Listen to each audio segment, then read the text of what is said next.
인사 나누겠습니다. 주의로 환영하고 축복합니다. 은혜 받으시기 바랍니다. 네, 하나만 더 해볼게요. 예배할 때 가장 행복합니다. 인상 쓰시면서 하시면 안 돼요. 진짜 가장 행복한 모습으로 다시 예배할 때 가장 행복합니다. 네, 오늘 말씀은 왜 예배할 때 가장 행복한지에 대한 이유를 좀 찾아보는 시간입니다. 보통 우리가 자녀를 양육할 때에 아주 좋은 자녀, 훌륭한 자녀로 키우고 싶은 부모의 욕심이 있죠. 기대하는 마음도 있고, 또 결혼하고 나면 내 남편은 좋은 남편이 되고 내 아내는 좋은 아내가 됐으면 좋겠다 하는 생각이 있습니다. 그래서 쓰는 방법 중에 하나가 자꾸 지적하고 또 뭔가 고쳐주고 싶으니까 판단하고 정죄하고 혼내고 뭐 이런 것들을 많이 해요. 그래서 자녀를 양육할 때에 좀 네가 이렇게 살았으면 좋겠다. 너 이거 잘못했다. 이렇게 혼내기도 하면서 지적을 합니다. 아내와 남편도 이런 아내, 이런 남편이 됐으면 좋겠다는 생각으로 부족한 면들을 자꾸 드러내고 지적하고 판단하기 시작합니다. 그래서 변화가 되면 좋겠는데 그런 말을 들을 때마다 상처를 입게 되고 위축되고 그러면서 더 좋은 쪽으로 발전하기보다는 평범해지기도 하고 더 안 좋아질 확률이 더 많습니다. 보통은 이렇게 용납하고 격려하고 칭찬하면서 양육하거나 서로 남편과 아내를 이렇게 세워주면 버릇 나빠져 이럴 것 같이 보이지만 오히려 그게 더 성장시키는 중요한 방식이 되기도 하죠. 고구려에 평강공주가 있었는데 태어나고 이제 성장하면서 부모의 기대나 마음들이 있겠죠. 그래서 울 때마다 또 잘 말을 안 들을 때마다 너 그러면 바보들한테 시집 보낼 거야 하는 게 이제 쓰는 방법이었어요. 그렇게 해서 이렇게 아이가 좀 잘 성장하기를 바라는 부모의 마음이 있겠지만 그 평강공주는 실제로 성장해서 바보들에게 시집을 갔습니다. 홀어머니 밑에 태어나서 가난해서 배우지도 못하고 옷도 잘 입지 못하고 몸은 뚱뚱하고 이렇게 된 한 아이를 사람들이 바보라고 놀리기 시작했습니다. 한두 사람이 놀리니까 이게 동네에 소문나서 동네 바보가 됐고 이제 이 소문이 퍼지면서 고구려 전체에 바보가 된 바보 운달이 있었어요. 평강공주가 어느 날 시집을 와서 부마가 됐고 공주의 남편이 됐습니다. 사람들이 보는 시선이 달라졌겠죠. 함부로 말할 수도 없고 이제 바보라고 놀릴 수도 없겠고요. 그러면서 이 진짜 바보 온달은 변화가 시작돼서 고구려 유명한 장군이 됐습니다. 이건 역사적 사실이죠. 여러분 평강공주를 바보 온달에게 시집 보낼 수도 있고요. 바보 온달을 고구려 유명한 장군으로 만들 수도 있습니다. 여러분들의 언어 말 한마디가 때로는 서로 대하는 태도와 자세가 자녀의 인생에 아주 좋은 부모로서의 아름다운 관계와 함께 성장하고 성숙해져가는 모습을 볼 수도 있고 관계가 점점 나빠지면서 상처를 입으면서 관계가 망가지는 아주 힘든 관계로 전락할 수도 있습니다. 부부의 관계 안에도 행복한 부부로 서로 살아가는 아름다움이 그 안에서 있으면서 에덴의 기쁨과 행복을 누리는 뼈 중에 뼈 살 중에 살이라고 말하는 아담의 고백과 함께 서로 한 몸인 상태의 아름다운 부부가 될 수도 있지만 책임을 전가하고 비판하면서 결국 망가지는 부부관계와 상처 아픔을 안고 살아갈 수도 있습니다. 결혼한 부부가 어느 날 남편이 아내에 대한 불만이 많았습니다. 결혼하기 전에는 그렇게 온화하고 얌전하고 온순하고 말 잘 듣고 언어에도 그렇게 아름다운 언어와 또 기쁨을 줬던 아내가 결혼하고 나서 돌변하기 시작하더니 언어도 거칠어지기 시작하고 짜증도 많아지고 자꾸 자기를 판단하고 비판하기 시작하고 관계는 점점 나빠졌습니다. 그리고 인상을 쓰다 보니까 모습도 점점 망가지기 시작했어요. 불만이 많은 남편이 하나님께 기도를 했어요. 하나님, 어쩌다 저한테 저런 아내를 줘서 이렇게 제 인생이 힘들게 만듭니까? 저도 정말 행복하게 살고 싶은데 저한테 정말 딱 맞는 배필을 주셔야지 저런 아내를 줘서 정말 힘들고 어렵습니다 하고 짜증스럽게 말을 하니까 하나님이 진짜 응답을 내주셨대요. 이렇게 말씀을 하셨어요. 결혼하기 전까지는 내 작품이었는데 결혼하고 나는 후에는 네 작품이다. 네가 만든 모습이다. 이렇게 말씀을 하시더래요. 결혼하고 나서도 하나님께 잘 맡겨서 하나님의 작품이 되셨으면 좋겠습니다. 여러분이 책임지셔야 될 대상은 함께 사는 아내와 남편이고 자식이며 또 교회 오면 성도들의 관계 안에서 서로를 책임져야 될 우리들의 관계이기도 합니다. 오늘 이제 6번째 감사의 언어에 대한 말씀인데 7개 언어 중에 벌써 6번째까지 왔습니다. 다시 일어나는 감사로 한번 따라서 해보죠. 다시 시작하겠습니다. 네. 감사로 다시 시작하겠습니다. 말씀으로 다시 시작하겠습니다. 기도로 다시 시작하겠습니다. 은혜로 다시 시작하겠습니다. 자, 오늘 주제는 다시 시작하겠다는 선언과 고백인데 우리가 살면서 삶은 내 마음대로 안 되죠. 살면서 힘들고 어려울 때가 얼마나 많아요. 내가 예상했던 삶이 아니고 기대했던 모습도 아니고 어느 순간에 무너지고 힘들고 어렵고 예상치 못한 환경과 문제와 사람을 만나면서 상처를 입기도 하고 낙심하고 절망하기도 합니다. 뜻하지 않은 일을 만나면 진짜 사망의 음침한 골짜기를 지나듯 죽을 것 같은 숨 쉴 수 없는 상황과 환경을 지나가 보기도 합니다. 이런 모든 시간들을 보내는 중에 하나님은 뭐라고 말씀하실까? 성경은 너무나 명확하게 이렇게 말씀하십니다. 범사에 감사하라. 하나님이 우리의 상황을 모르시는 것도 아니고 이해 못하시는 것도 물론 아니겠죠. 그럼에도 불구하고 성경은 아주 단호하게 범사에 감사하라고 명령형으로 우리에게 말씀하고 있습니다. 우리는 말하고 싶죠. 범사에 감사할 수 없는 현실에 대해서, 내가 이렇게 억울함에 대해서, 이렇게 고통스럽고 힘듦에 대해서, 저 사람이 나를 이렇게 힘들게 만드는 그 사람에 대해서 말하고 싶고, 그런 것들이 나의 당연한 말이고 고백인 것처럼 생각할 수 있지만 그럼에도 불구하고 하나님은 우리를 향하여 용납하지 않으시고 범사에 감사하라고 말씀하십니다. 그러면 감사를 한다는 게 도대체 뭘까? 감사를 한다는 건 우리 인생을 다시 시작할 수 있는 기회를 갖는 것이기도 하고요. 모든 것을 일단 받아들이고 나서 다시 회복할 수 있는, 다시 시작할 수 있는 첫 자리 우리를 세워놓는 자리이기도 합니다. 저나 여러분이 매주마다 이렇게 예배를 드려요. 예배라는 게 도대체 뭘까? 예배의 가장 근본은 하나님을 향하여 감사의 고백을 드리는 거예요. 예배 드린다는 말은 하나님을 찬양하며 경배하고 하나님께 감사의 고백을 드리는 것입니다.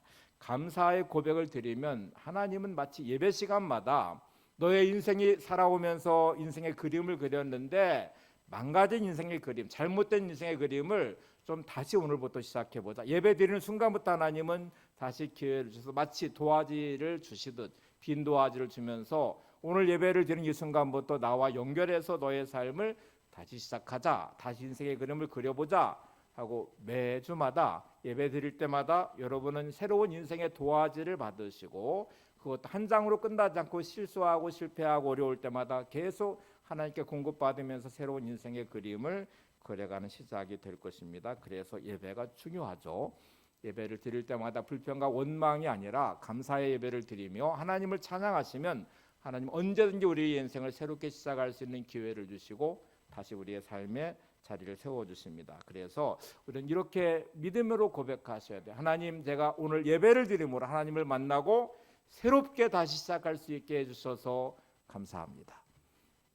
이게 예배가 되셔야 돼요. 따라서 해보시죠. 하나님, 예배를 통해 하나님을 만나고 하나님을 통해 다시 시작할 수 있게 해주셔서 감사합니다. 네. 감사의 고백을 드리면 영적 추진력을 얻습니다. 낙심했던 내 마음에 소망이 생기고 힘을 잃었던 나에게 힘이 나오고 또 믿음으로 하나님의 말씀을 받아내면서 주어진 현실의 말씀의 힘의 능력으로 오늘도 극복하는 삶을 살아가기 시작하죠. 그래서 감사합니다. 다시 시작하겠습니다. 고백하는 자리가 예배의 자리입니다. 탈무드에 나온 글 하나를 소개해 볼게요. 세상에서 가장 사랑받는 사람은 모든 사람을 칭찬하는 사람이고 세상에서 가장 행복한 사람은 모든 것에 감사하는 사람이다. 딱 단순하죠. 사랑받기를 원하면 칭찬하시면 되고요. 행복하고 싶으시면 감사하시면 돼요. 따라서 해보시죠. 사랑받기를 원하면 뭐를 해야 돼요? 칭찬하시고 행복하기를 원하시면 감사하고. 자, 제가 앞에를 말하면 뒤를 말하시면 됩니다. 사랑받기를 원하시면 행복하기를 원하시면 네. 한번 이어서 해볼게요. 시작. 사랑받기를 원하면 칭찬하고 행복하기를 원하면 감사하겠습니다. 잊어버리지 마시라고 옆에 분 보시면서 외우셨죠? 시작. 사랑받기를 원하면 칭찬하시고 행복하기를 원하시면 감사합니다. 네. 창조 신앙을 갖는다는 말, 우리가 계속 지금 살펴본 것처럼 에덴을 회복하는 가장 확실한 방법은 하나님의 은혜임을 기억하고 감사를 선언하는 것이고 감사를 고백하는 거예요. 서로의 관계가 회복되기를 원하고 서로 사랑받는 관계가 되기를 원하면 자꾸 비판하고 지적하지 마시고 칭찬하셔야 돼요.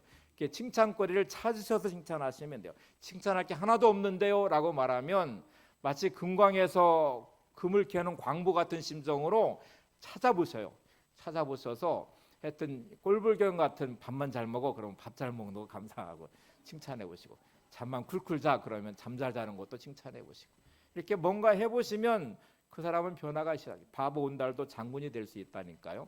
평강공주도 바보 온달의 아내고 전락해버릴 수도 있어요.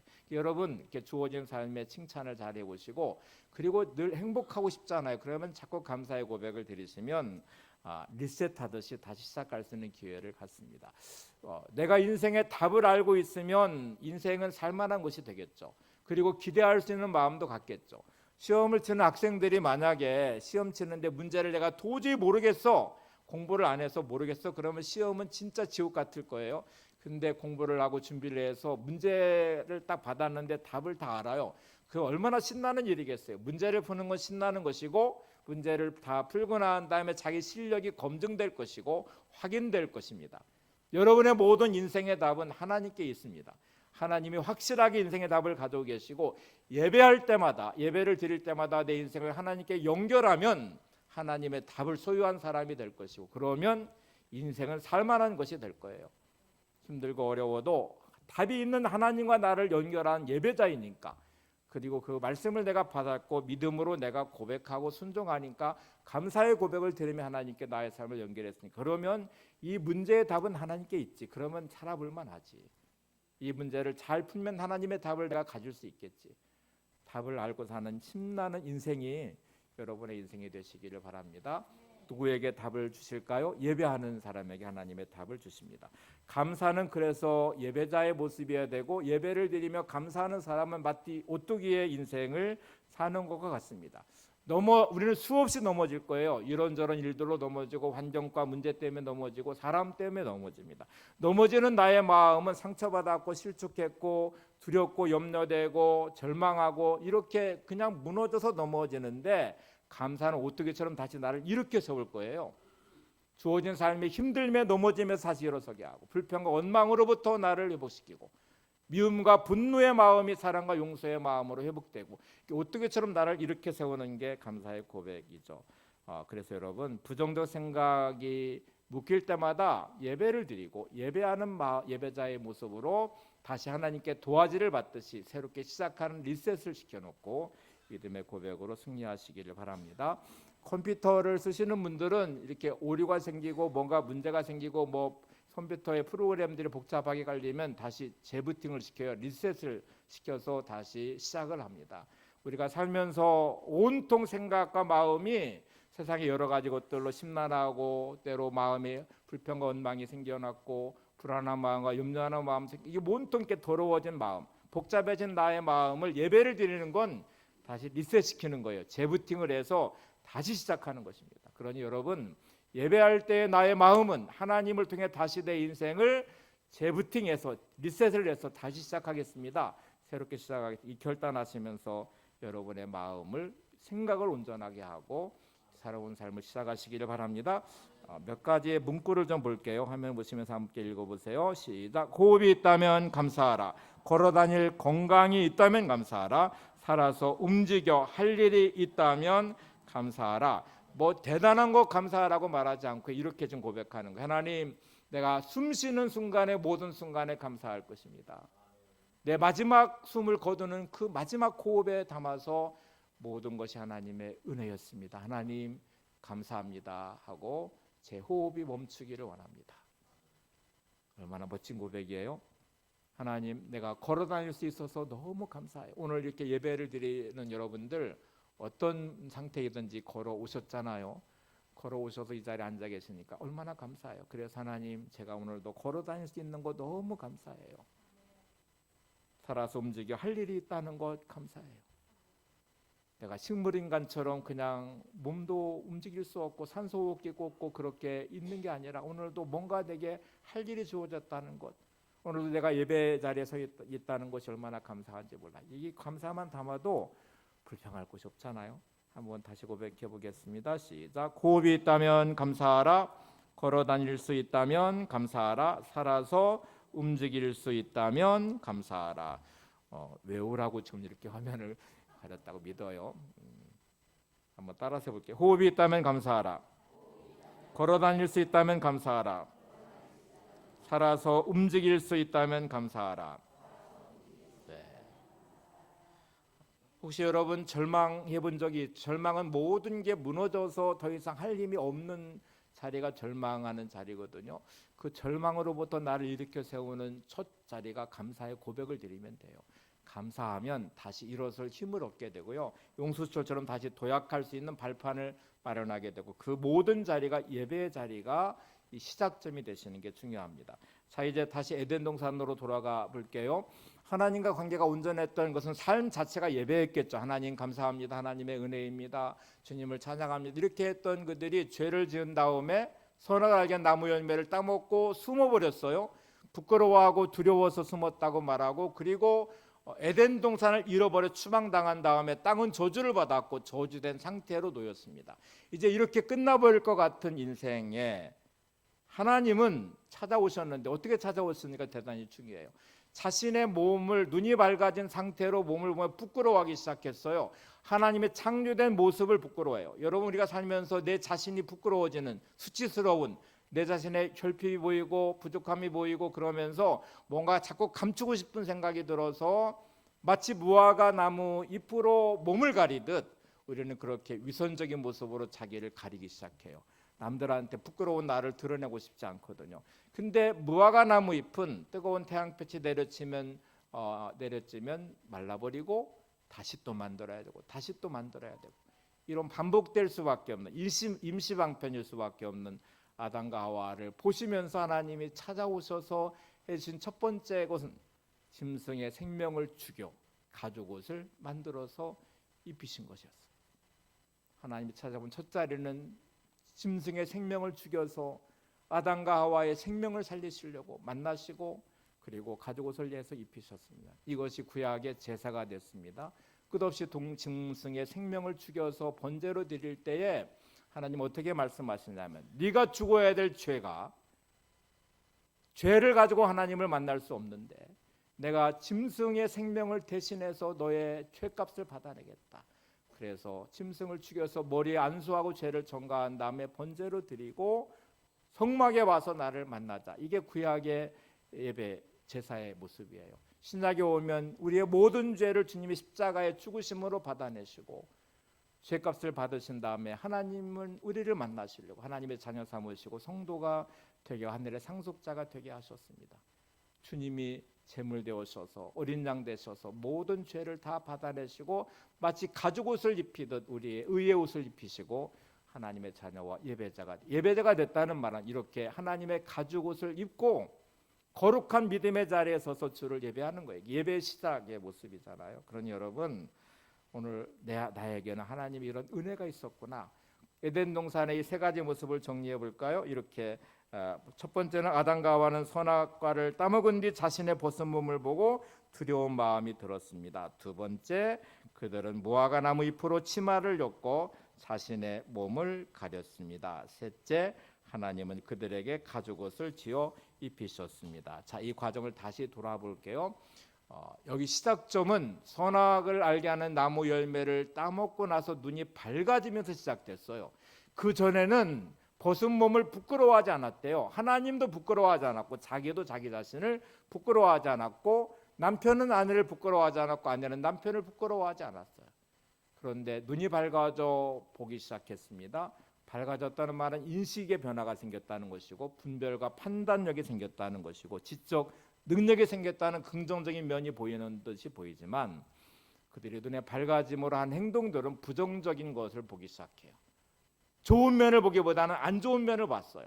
자신의 몸의 부끄러움을 보기 시작했어요. 하나님을 두려워하기 시작했어요. 그리고 그 벗은 몸의 부끄러움을 가리려고 하는 생각이 무화과 나무 잎을 만들어서 몸을 가리기 시작했어요. 인식의 변화와 볼 수 있는 능력의 눈에 밝아짐은 오히려 죄의 결과처럼 서로를 부끄러워하기 시작하고 책임을 전가하고 판단하고 정죄하는 것으로 가더니 마침내 하나님을 판단하기 시작하더니 말씀을 판단하기 시작합니다. 이 무서움을 보시나요, 여러분? 하나님이 부끄러워하지 않는 인생인데 자기는 자기를 부끄러워하고 열등감을 갖고 상처 입은 나를 저주하기 시작해요. 하나님은 부끄러워하지 않는 남편이고 아내고 너무 사랑하시잖아요. 목숨값으로 구원하시고 사랑하셨는데 나는 남편을, 아내를 부끄러워하고 지적하고 판단하기 시작해요. 주의 몸된 생명으로 구원받은 우리가 주의 몸을 이룬 지체로 나눔의 교회 성도가 되어 있는데, 주의 몸을 이룬 지체, 하나님이 자랑스럽게 택하시고 구원하셔서 지체로 부르셨는데 나는 그를 판단하고 정죄하고 부끄러워하기 시작해요. 비난하기 시작해요. 모든 관계가 망가지는 그 중심에는 눈이 밝아져 보기 시작한 인식의 변화, 그거는 죄성으로 만들어낸 부끄러움과 두려움의 모습이기도 합니다. 하나님이 부끄러워하지 않는데 나는 부끄러워하고 있어요. 하나님은 너무너무 사랑하시는 한 사람인데 나는 그를 저주하고 있어요. 주님의 목숨값으로 구원해 놓으셨더니 그를 비난하고 정죄하기 시작해요. 이게 우리들의 죄성이 만들어낸 눈이 밝아져서 인식의 변화가 생긴 모습이거든요. 어린아이가 태어나면 완벽하게 무능하고 무지하고 연약하고 혼자는 도저히 살 수 없는 너무 부족한, 어쩌면 부끄러움이고 연약함인데 엄마 아빠는 그 부끄러움과 연약함을 수치로 여기지 않아요. 그거를 사랑하기 시작하고 그 아이를 양육합니다. 아이는 자신의 연약함이, 무능함이 부끄러움이 아니라 부모를 의지하는 마음으로 의지하게 되고 부모와의 관계 안에서 성장이 시작됩니다. 나의 연약함과 부족함과 결핍의 부끄러움은 하나님 없이는 저 살 수 없어요 라고 고백하는 믿음이 되고 하나님을 의지하는 자리가 돼야 되는데, 오히려 눈이 밝아져 있는 부끄러움은 나를 저주하기 시작해요. 내 인생을 부끄러워하기 시작해요. 남편을, 아내를 판단하기 시작해요. 부끄러움 때문에, 수치심 때문에 정죄하기 시작해요. 비난하기 시작해요. 다 죄가 만들어낸 무서움의 자리거든요. 스스로 가리려고 무화과 잎으로 가리듯 그 부끄러움을 가려보려고 위선적인 가면을 쓰기 시작해요. 더 화를 내기 시작해요. 남을 막 비판하고 정죄하며 나는 마치 그런 사람이 아닌 것처럼 착각하도록 만드는 오만함에 빠지기 시작해요. 이게 다 죄가 만들어낸 모습이에요. 그 부끄러움이 임시방편처럼 무화과 잎으로 가리게 되는데 하나님은 그런 우리를 찾아오셔서 만나시려고 생명을 죽여서 가죽옷을 만들어서 우리를 가려주십니다. 여러분, 가죽옷은 두 가지의 중요한 의미가 일단 들어요. 하나는 인간은 하나님의 도움 없이는 살 수 없다는 걸 알려줘요. 네가 만든 무화과 나무 잎은 유한한 것이며 임시방편이며 또 만들어야 되고 또 만들어야 되고 그 부끄러움을 절대로 가릴 수 없지만 너는 나의 도움으로 살아간다. 누군가의 생명을 죽여 가죽옷을 만들어야 너의 부끄러움이 가려지는 자리가 될 것이다. 두 번째는 하나님의 도움을 통해 영원한 생명을 얻음의 길을 열어주시잖아요. 주님의 죽으심이 의의 옷을 입혀주시는 자리가 되고 영원한 생명을 얻는 자리가 되게 하시잖아요. 그러니 여러분, 회복을 원하시면 내 기준으로 판단하는 것을 내려놓으셔야 돼요. 자기 소견에 옳은 대로 하는 것이 좋은 게 아닙니다. 이기심의 마음은 늘 자기중심성을 가져요. 그리고 자기 기준으로 늘 판단하기 시작해요. 자기 기준으로 나를, 하나님 오시는 내가 아니에요. 말씀이 보여주는 내가 아니라 내 기준으로 보는 나예요. 그러니까 내가 부끄러워요. 내가 수치스러워요. 열등감으로 상처받은 내가 비참해. 내 인생이 비참해요. 그러니 무화과로 몸을 가려도 그렇게 가리죠. 남을 판단하는, 정죄하는 이 눈이 밝아짐이 결국 그 사람의 인생을 망가뜨리고 있어요. 그래서 사사기 21장 마지막 절에는 인간의 타락함을 드러내는 한 구절이 이렇게 말합니다. 자기 소견에 옳은 대로 행하였더라. 여러분, 내 생각에는, 내 기준에는 라고 말하는 그 죄성이 얼마나 무서운지를 일단 아셔야 됩니다. 오늘 본문은 아벨과 가인의 제사, 이제 첫 번째 예배의 모습을 성경은 우리에게 보여주거든요. 가죽 옷을 입혀서 생명으로 가죽 옷을 입혔던 하나님의 다가오심과 만남이 예배의 자리가 되도록 만드신, 제사가 되도록 만드신 하나님이 첫 번째 가인과 아벨을 통해 첫 번째 제사를 받으시는 장면인데, 성경은 아벨은 양을 잡아 피의 제사를 드렸고 가인은 자기의 소산물로 제사를 드렸대요. 그런데 하나님은 아벨의 제사 예배를 받으시고 가인의 제사 예배를 받지 않으셨대요. 이유를 이렇게 말합니다. 창세기 4장 7절에 보시면 한 구절입니다. 내가 선을 행하면 어찌 낯을 들지 못하겠느냐. 가인은 죄에 묶여 있는 상태에 선을 행하지 않는 모습의 예배를 드렸다는 말이거든요. 그러니까 우리가 예배를 드리고 안 드리고의 문제가 일단 아니에요. 가인도 예배를 드렸고 아벨도 예배를 드렸는데, 지금 가인의 예배를 받지 않으시는 이유는 네가 선을 행하면 어찌 낯을 들지 못하겠느냐, 죄가 너에게 있다는 말씀을 하세요. 그러니까 내가 지금 예배자인데 죄에 있는 상태의 예배를 하나님은 받지 않은, 이거를 선을 행하지 않은 악이라고 일단 규정하셨으니까 여러분, 예배는 내가 주님의 십자가에서 내가 죽고 새로운 피조물 된 내 자신이 산재물 돼서 하나님을 예배하는 것입니다. 그리고 그 근간에는 하나님을 향한 감사의 고백이 들어있어야 돼요. 아벨의 예배가 하나님을 받으신 예배가 돼. 그 예배에 목숨을 걸어야 되는 이유가 여기 있어요. 하나님은 예배를 받으시면, 아벨의 제사를 받으시면 우리의 인생은 새로운 존재로 하나님을 통해서 새로운 삶을 살기 시작할 것이고, 내가 다시 살아나는 시간, 다시 회복하는 시간, 다시 시작하는 시간이 될 수 있습니다. 오늘도 이 예배가 여러분의 예배가 될 수 있기를 바랍니다. 성경에는 또다시라는 구절이 많이 나온다는 거 아십니까? 성경 찾아보니까 구약에는 526번이 또다시라는 단어가, 신약에는 203번이 등장한다고 합니다. 중요한 사실은 또다시의 주어는 항상 하나님이란 사실이에요. 이 단어가 쓰여질 때 내가 다시 시작할래 이게 아니고요. 하나님이 마치 예배를 드릴 때마다 빈도와지를 주듯이 다시 시작하자 하고 말씀하는 것처럼, 하나님이 주어가 되셔서 우리를 예배하는 하나님을 만나는 자리에, 마치 가죽 옷을 입히시면서 아담과 하와에게 다시 시작해보자, 관계를 다시 시작해보자. 예배를 드릴 때마다 하나님은 우리 인생을 재부팅하듯이, 리셋하듯이 너의 그림을 다시 그려보지 않겠냐, 너의 삶을 다시 시작해보지 않겠니, 이렇게 말씀하시면서 오늘도 우리의 삶을 세우십니다. 예전에 이렇게 펌프질하는 곳에 보시면 마중물, 그 한 바가지 물이 마중물이거든요. 마중물은 진짜 마중을 나가서 밑에 물을 끌어올리는 역할을 하잖아요. 우리의 인생에 메말라버린 나의 삶에 예배는 마중물처럼 하나님의 은혜의 생수를 공급하는 통로가 될 것입니다.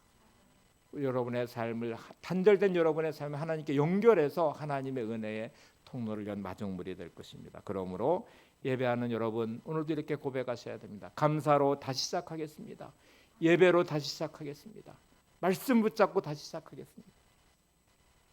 성경에는 마음 지키는 게 너무 중요하다는 말씀을 하잖아요. 더 잘 아시는 말씀 볼까요? 잠언 4장 23절을 보겠습니다. 모든 지킬 만한 것 중에 더욱 내 마음을 지키라. 생명의 근원이 이에서 남이니라. 모든 지킬 만한 것보다 뭐를 지키래요? 마음을 지키래요. 생명의 근원이 여기서, 생명의 시작은 여기서부터 시작되는 거니까 마음 지키는 게 중요한데, 여러분, 마음을 지키는 가장 첫 번째 수문장은 감사입니다. 마음을 무엇으로 지키라고요? 감사로 지키는 거예요. 불평과 원망으로 여러분의 마음을 절대로 지킬 수 없습니다. 분노심과 또 원망하고 비판하고 지적하는 것으로 여러분의 마음도 지킬 수 없어요. 여러분의 마음을 지키는 것은 감사로 지키는 것입니다. 마음의 최고의 상태를 만드는 최상, 마치 리셋하고 재부팅하듯이 다시 시작하는 첫 자리에 최고의 상태는 감사예요. 감사로 여러분의 마음을 최고의 상태로 만들어 놓을 수 있습니다. 보통 아마추어와 프로의 차이를 이제 말하는데, 아마추어는 취미로 하는 거잖아. 이건 직업이 아니죠. 그리고 프로는 직업이죠. 여기다가 자신의 인생을 걸어놓은 거잖아요. 선수이죠. 그러니까 여러분의 인생은 프로가 되셔야 되는데 아마추어처럼 사는 인생이 많아요. 내 인생인데 마치 뭐 그냥 본업이 아니고 취미처럼 대충대충 살아가는 삶이 많은데 아마추어와 프로의 차이는 참 많이 있겠죠. 한 40여 가지 차이점을 어느 분이 썼는데 그중에 한 부분만 좀 인용해 볼게요. 자, 한번 같이 읽겠습니다. 프로는 기회가 오면 우선 잡고 보지만 아마추어는 생각만 하다가 기회를 놓친다. 프로는 뛰면서 생각하지만 아마추어는 생각하고 나서 뛴다. 프로는 행동으로 보여주고 아마추어는 말로 보여준다. 프로는 놀 때 최고로 놀지만 아마추어는 놀 줄 모른다. 프로는 해보겠다고 하지만 아마추어는 안 된다고 한다. 프로는 지금 당장을 좋아하지만 아마추어는 나중을 좋아한다. 프로 아마추어를 이렇게 비교하면서 인생의 프로와 인생의 아마추어를 한 40여 가지로 이렇게 구분해 놓은 것 중에 한 부분인데요. 여러분 인생의 프로가 되고 싶으면 실행력이 있으셔야 돼요. 생각만 하거나 말로만 하는 인생은 아마추어 인생이에요. 그건 아무런 변화가 없습니다. 생각한 거를 실행할 수 있는 사람, 그리고 오늘을 누릴 수 있는 사람, 오늘을 최고의 날로 만들 수 있는 사람. 그래서 프로는 항상 오늘을 사는 사람이 오늘을 실행하며 살아내면서 내 인생을 만들어가는 멋진 인생의 프로가 되는데 아마추어는 나중에라고 말합니다. 오늘이 아니에요. 나중에라고 말하면서 오늘을 계속 그냥 무너뜨리게 만드는 인생의 아마추어가 많다는 사실을 아시나요? 여러분 구경꾼의 인생이 되지 말고 말씀을 살아내는 신앙의 프로가 되시기를 바랍니다. 대충대충 살지 말고 전력으로 전심으로 하나님을 신뢰하는 믿음으로 살아가시기를 바랍니다. 성경 한 구절을 보고 이제 마치려고 하는데 히브리서 11장 7절 8절이에요. 믿음장이잖아요. 믿음은이라고 말하면서 오늘은 노아와 아브라함의 두 분의 인생을 볼 텐데 여기 한번 중요한 단서가 들어있어요. 한번 보실래요? 한 구절을 쭉 한번 읽고 나서 한번 살피겠습니다. 시작. 믿음으로 노아는 아직 보이지 않는 일에 경고하심을 받아 경외함으로 방주를 준비하여 그 집을 구원하였으니 이로 말미암아 세상을 정죄하고 믿음을 따르는 의의 상속자가 되었느니라. 믿음으로 아브라함은 부르심을 받았을 때에 순종하여 장래의 유업을 받을 땅에 나아갈새 갈 바를 알지 못하고 나갔으며. 자, 여러분 다시 노아를 보시면 하나님께서 노아를 통해서 이 땅을 물로 심판하실 것임에 대한 말씀, 다시 일어나지 않는 미래입니다. 아라랏산에 산 위에 방주를 만들기 시작하는 노아가 창세기에 나와 있잖아요. 근데 여러분 아직 일어나지 않은 미래를 보고 수많은 사람들의 조롱과 비난을 당하며 꽤 오랜 세월 동안 산 위에 방주를 만들기 시작하죠. 말도 안 되는 거죠. 근데 성경은 그 노아의 행동을 이렇게 말합니다. 믿음으로 노아는 아직 보이지 않는 일에 경고하심을 받아 어떻게 했대요? 경외함으로 뭐를 만들어요? 방주를 준비했대요. 만들었대. 실행하고 있어요. 하나님 말씀으로 살아내고 있어요. 말씀대로 지금 순종하여서 만들라는 방주를 만들었는데 그 방주는 그의 온 가족 집을 다 구원했고요. 이로 말미암아 세상에 정죄하고 믿음을 따르는 의의 상속자가 됐대요. 자, 이제 아브라함을 볼까요? 아브라함을 부르심을 받았대요. 고향과 친척과 아버지 집을 떠나 내가 내게 지시할 땅으로 가라. 이렇게 말씀하실 때에 어떻게 했냐면 순종하여 장래 유업을 받을 땅에 나갈새 갈 바를 알지 못하고 나갔습니다. 자, 이제 여러분 우리 모두는 히브리서 11장의 믿음의 장에 우리 이름이 반드시 올라가야 됩니다. 어떻게 올라갈까요? 라고 물으면 말씀을 살아내므로 올라가는 거예요. 이게 믿음이래요. 이제 여러분 한번 보실래요? 그러면 나의 삶 속에 말씀을 실행하고 순종하며 신앙의 프로가 된 인생으로 살면서 나는 믿음의 이 히브리 11장 믿음장에 올라갈 삶을 내가 살고 있는지를 생각해 보세요. 또다시라고 말하는 말씀에 나는 새롭게 시작하는 매일매일의 삶이 펼쳐지는 기회의 시간으로 나는 보내는지, 아니면 염려하지 말라, 두려워하지 말라, 낙심하지 말라, 사랑하라, 용서하라, 끝없는 하나님의 말씀, 항상 기뻐하라, 시집하게 기도하라, 범사에 감사하라. 우리는 너무 잘 아는 쉬운 말씀들이 얼마나 많아요. 그 말씀은 그냥 머릿속에만 있는 말씀, 나의 삶과는 아무리 상관이 없는 말씀으로 그렇게 살아갈 수도 있어요. 그건 여러분의 선택이에요. 내가 선택한 거잖아요. 근데 말씀 붙잡고 순종함으로 믿음으로 살 수도 있죠. 하나님은 그 모습을 믿음이라고 받아내시고 그 인생을 사랑하시고 축복하십니다. 그러니 여러분, 오늘도 나는 하나님 노아 같은 인생, 아브라함 같은 인생으로 때로 위기를 만나고 어려움을 만나고 말도 안 되는 것 같은 상황이 펼쳐져도 나는 오늘도 말씀을 붙잡고 살아내는 삶이 되기를 원합니다. 불평과 불만이 막 가득 차고 내 목구멍까지 차 있어도 꿀꺽 삼키며 그래도 감사합니다. 누군가가 너무너무 믿고 화가 머리끝까지 나도 말씀 붙잡고 눈물을 흘리며 기도하며 하나님 제 마음에 용서의 마음을 주세요. 이 화난 마음이 얼마나 큰 죄인지를 알고 하나님의 평안을 주세요. 이렇게 기도하며 나의 삶을 세우는 시간을 가져보셨나요? 그 시간을 가지며 여러분의 마음을 지키시나요? 그리고 그 삶을 살아내는 삶의 실행력이 여러분 안에 있으신가요? 여러분, 오늘도 모든 순간의 자리에 내 삶이 예배자가 되기를 하나님께 나의 삶을 연결하며 하나님 감사합니다. 다시 일어섬에 감사를 드리시기 바랍니다. 감사로 다시 시작하겠습니다. 예배로 다시 시작하겠습니다. 오늘 말씀 붙잡고 순종하는 믿음으로 저는 다시 시작하겠습니다. 하나님 인도하심에 오늘도 내 인생을 맡기며 나의 연약함과 부족함이 부끄러움이 아니라 두려움이 아니라 오늘도 믿음으로 주님 의지하는 믿음으로 세워지는 자리, 주를 예배하는 거룩한 예배의 자리가 되시기를 바랍니다. 예배할 때 가장 행복합니다. 가사를 한번 보고 찬양하겠습니다. 가사를 같이 읽죠. 시작. 숨이 찰 정도로 힘든 순간이 와도 눈물이 쏟아지는 슬픔이 와도 내 평생에 놓을 수 없는 마음속 깊은 곳부터 예배할 때 가장 행복합니다. 예배할 때 가장 행복합니다. 나를 구하시고 날 사랑하신 주님께 예배. 2절 보세요. 지금 이 순간이 마지막일지라도 마지막 순간에 나 고백할 노래 내 평생에 놓을 수 없는 마음속 깊은 곳부터 예배할 때 가장 행복합니다. 예배할 때 가장 행복합니다. 나를 구하시고 날 사랑하신 주님께 예배할 때 함께 찬양하고 기도하겠습니다.